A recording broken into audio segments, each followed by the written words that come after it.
हाय म्हणू. कुठे चालली? हॉटेल डोसा खायला चालली. कुठे? रमलीला. बर. हाय, आज शनिवार आहे आणि आम्ही आज बाहेर आलो. बरेच दिवस हे असंच वातावरण आहे, ऊन नाही आहे, फक्त ढगाळ वातावरण. सो म्हणून म्हटलं आज जरा बाहेरून फिरून येऊया. तर हा आहे बिल्डिंगच्या खालचा रोड आणि आम्ही चाललो बाहेर फिरायला.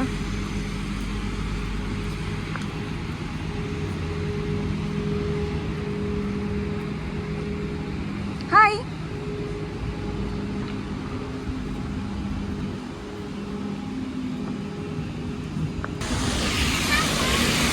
पळू नको.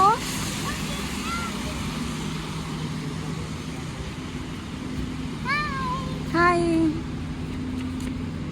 इकडे शॉपिंग सेंटरचा एंट्रन्स आहे. इथे रोज वातावरण बदलत असतं. काल ऊन पडलेलं, तर आज पुन्हा असं वातावरण झालं. त्यामुळे बाहेर कधी पडायचं हे कळतच नाही.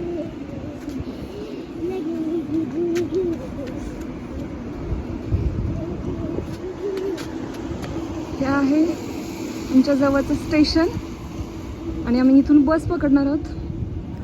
आम्ही बस पकडणार आहोत इथून वेम्बलीला जाण्यासाठी. हे आहे लंडनमधल्या हॅरो या भागाचं मेन बस स्टॉप. इथून तुम्ही सगळीकडेच जाण्यासाठी बस पकडू शकता. मी तुम्हाला आतूनही दाखवणार आहे हे बस स्टॉप. आम्ही हॅरोवरून वेम्बली इथे जाणार आहे. वेम्बली इथे खूप जास्त भारतीय लोक राहतात. त्यामुळंच इथं खूप सारे भारतीय लोक, भारतीय दुकानं पाहायला मिळतील. हे आहे इथलं बस स्टॉप.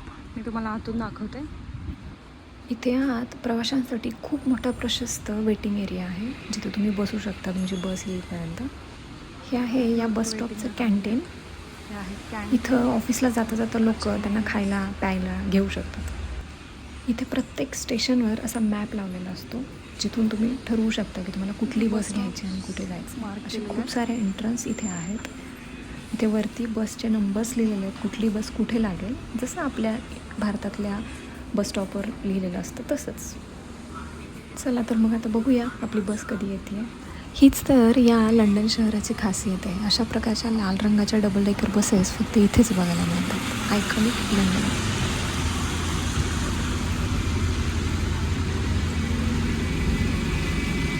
तर आता माझी बस आलेली आहे 182. सो चला बसमध्ये उतरलो.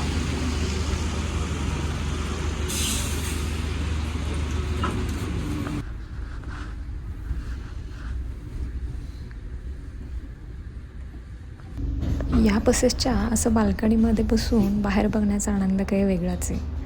आणि हे असे स्वच्छ रस्ते, अशा प्रकारच्या इमारती, हे सगळं बघण्याचाही आनंद खूप मोठा आहे आणि भारी आहे. सगळ्यात महत्त्वाचं म्हणजे या लंडन शहरात फिरताना मी बघितलेली गोष्ट म्हणजे इथे रस्त्यावर कधीच पोलीस पाहायला मिळत नाहीत, म्हणजे ट्रॅफिक पोलीस. हां, दिसतात ते कधीतरी इमर्जन्सीमध्ये, म्हणजे ॲक्सिडेंट किंवा अशा केसेसमध्ये. पण तरीसुद्धा इथला प्रत्येकजण वाहतुकीचे सगळे नियम व्यवस्थित पाळतो. तुम्हाला असं वाटतं आहे का की वातावरण असं आहे म्हणून लोक बाहेर पडले नाही आहेत, म्हणून हे रस्ते मोकळे दिसत आहेत? तर असं काही नाही आहे. हे रस्ते नेहमीच असे असतात. अशी गर्दी, म्हणजे एवढीच गर्दी नेहमीच रस्त्यांवर असते. इथे अजूनही लोक बस आणि इथल्या स्पेशल ट्यूब ट्रेन त्यांनीच प्रवास करणं प्रेफर करतात. त्यामुळेच इथले रस्ते असे मोकळे आणि शांत वाटतात. रहदारी कमी आणि त्याच्याचमुळे प्रदूषणही कमी.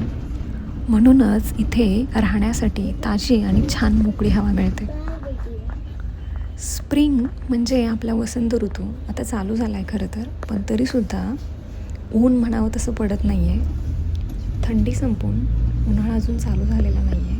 पण या संक्रमणाच्या काळात हे असंच ढगाळ वातावरण नेहमी राहतं. त्याच्यामुळे जास्त थंडी जाणवते. थंडीबरोबर पाऊसही पडतो. त्यामुळं सांगू शकत नाही केव्हा थंडी संपेल आणि कधी बऱ्यापैकी उबदार वातावरण चालू होईल. हिवाळ्यामध्ये झाडांची जी पानगळ झाली आहे ती आता हळूहळू त्याला पालवी फुटेल आणि पुन्हा एकदा भरेल. यालाच तर स्प्रिंग म्हणतात ना, म्हणजेच आपला वसंत ऋतू. काही ठिकाणी चेरी ब्लॉसम हे दिसतोय, सुरू झाला आहे थोडा थोडा. मी तुम्हाला दाखवेन तसं कुठे झाड दिसेल तर.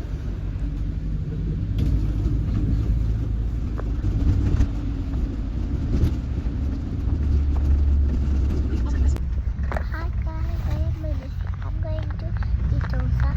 I am gonna go out. So I am in the bus getting the town from the college. This is outside. I am going from in the bus. And look how great we can see it here. It's great and it's great and it's great. There are hops, there are bushes, there are dustbins, there are trees.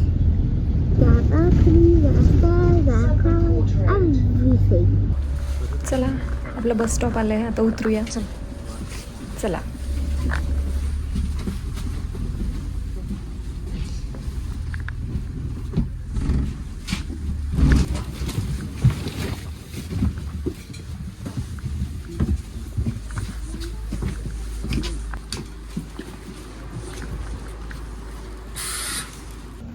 हा आहे लंडनचा Wembley area. इथे सर्वात जास्त भारतीय लोक राहतात, त्यामुळेच इथे सर्वात जास्त भारतीय दुकानं पाहायला मिळतात. आता हेच पहा ना, ह्या दुकानाचं नाव आहे नमस्ते वेम्बली.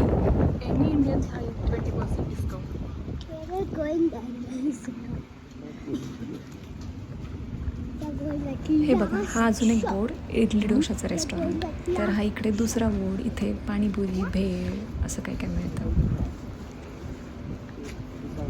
हे बघा, इथे पाणीपुरी, भेळ, दहीपुरी असं बरंच काही मिळेल. या इंडियन भाज्या, तुम्हाला जे पाहिजे त्या सगळ्या भाज्या इथे मिळतात. आणि इथे जे दुकान आहे तिथे तुम्हाला भारतातल्या सगळ्या किराणा वस्तू इथे मिळतील. इथे बघा स्पेशल थाळी. असं करत करत आम्ही आलो आहोत इथे एका साऊथ इंडियन रेस्टॉरंटमध्ये, वसंत भवन. बघा, एंट्रन्स सुद्धा किती छान आहे.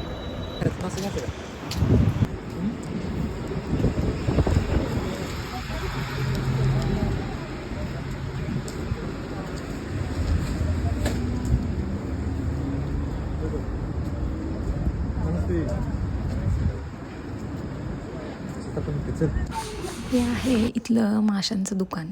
इथं हे असे मासे मिळतात, बर्फात ठेवलेले. ताजे मासेही मिळतात, पण इथे मेन मार्केटला मिळतात. इथं सगळ्या प्रकारचे मासे मिळतात. जे आपण खातो, जे आपल्याकडे मिळतात ते सगळे मासे. हां, दर काही वेगळे असतील, आहेत ॲक्च्युली. सगळ्याच माशांची नावं मला माहिती नाही आहेत. तुम्ही ओळखू शकत असाल तर मला नक्की कमेंट बॉक्समध्ये सांगा.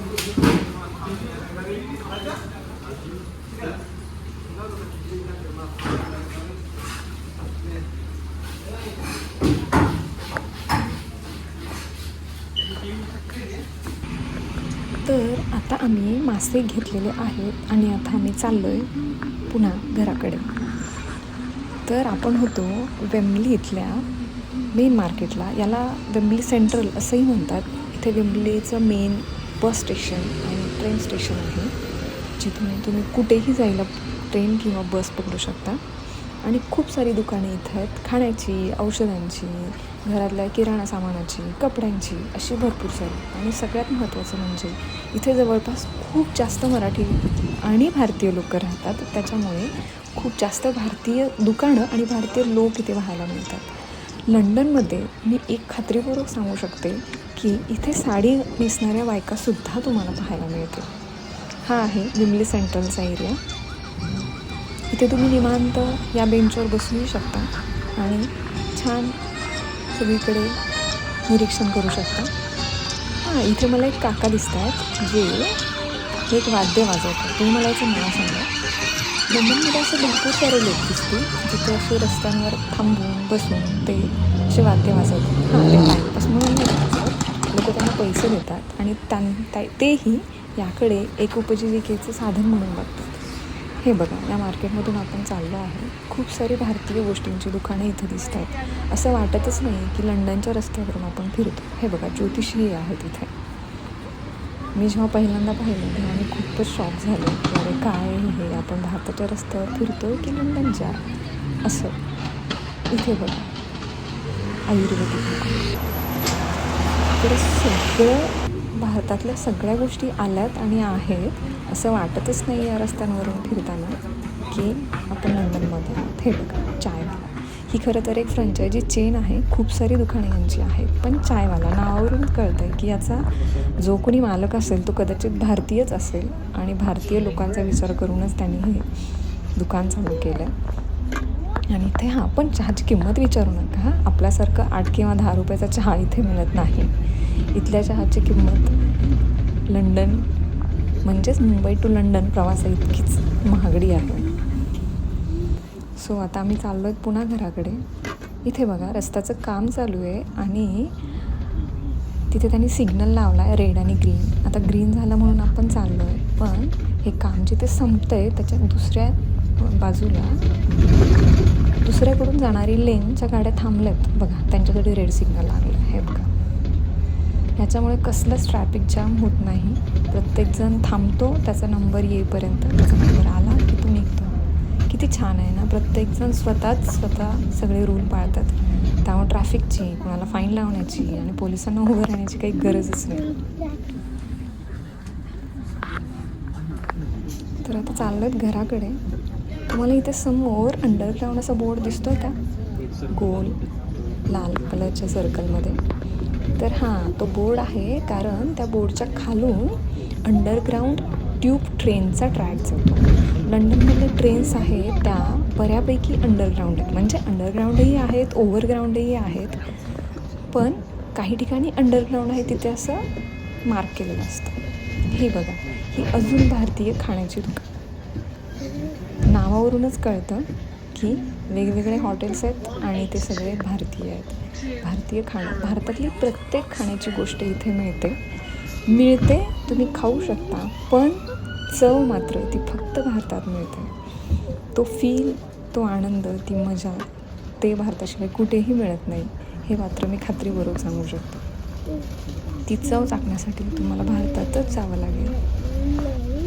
ते विदा सावरकर उगीचच म्हटले का, नेमज सीने परत मातृभूमीला सागरा प्राणतळमळला.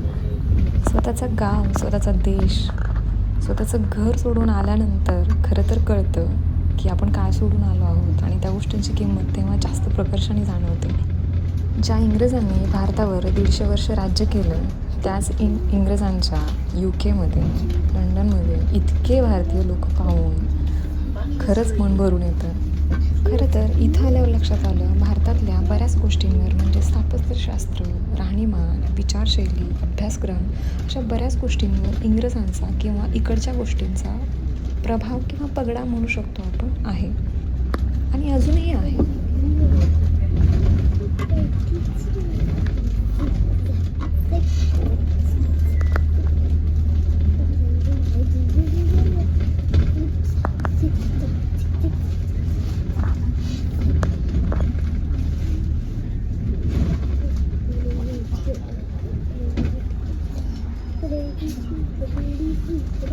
तुम्हाला आणखी एक गंमत दाखवते. इथे तो मुलगा दिसतोय का, एक छोटीशी सायकल चालवतोय.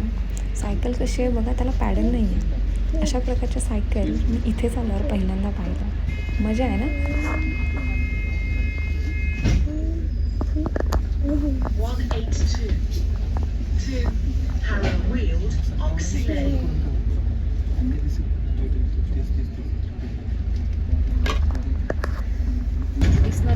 त्या समोरून येणाऱ्या झाडाला थोडासा चेरी ब्लॉसम, नवीन पांडी फुटायला बघा, फेंट गुलाबी कलरमध्ये ते दिसतं. इथे अजून एक झाड दिसतं, याला चेरी ब्लॉसम म्हणतात. ते बघा, अगदी फिकट गुलाबी कलरचा हा ब्लॉसम असतो. आणि आता फायनली आपण आपल्या बस स्टॉपला पोहोचलो आहोत.